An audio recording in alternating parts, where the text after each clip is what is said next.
Hello, good morning. എല്ലാവരും സുഖമായിരിക്കുന്നുണ്ടോ? ഞാനും സുഖമായിരിക്കുന്നുണ്ട്. എല്ലാവരും സപ്പോർട്ട് ചെയ്യുന്ന എല്ലാവർക്കും എൻ്റെ ഒരു ബിഗ് സല്യൂട്ട്. ഓക്കെ, ഞാൻ പറയാൻ വന്നത് ഇന്ന് എൻ്റെ മനസ്സിലൊരു തോന്നിയതാണ്.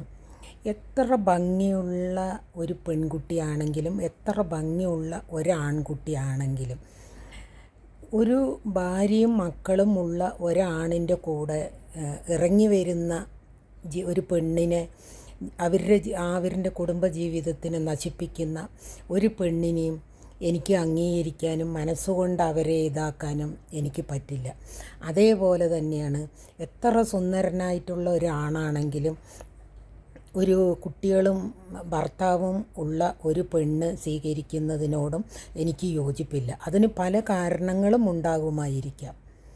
പിന്നെ ഭാര്യ മരിച്ച ആണും ഭർത്താവും മരിച്ച ഒരു പെണ്ണുമാണെങ്കിൽ ഓക്കെ, പക്ഷേ അവരെല്ലാം ജീവിച്ചിരിക്കുമ്പോൾ അത് ചെയ്യുന്നത് ഈ ലോകത്തിലെ ഏറ്റവും വലിയ ഒരു തെറ്റാണ്. അത് അവരിൻ്റെ ആവശ്യങ്ങൾ തീർക്കാൻ വേണ്ടി മാത്രമാണ് എന്നാണ് എൻ്റെ ഒരു വിശ്വാസം. ഇതിനെക്കുറിച്ച് നിങ്ങളുടെ അഭിപ്രായം എന്താണ് എന്ന് എനിക്ക് കമൻറ്റിലൂടെ അറിയിക്കണം. Okay, by.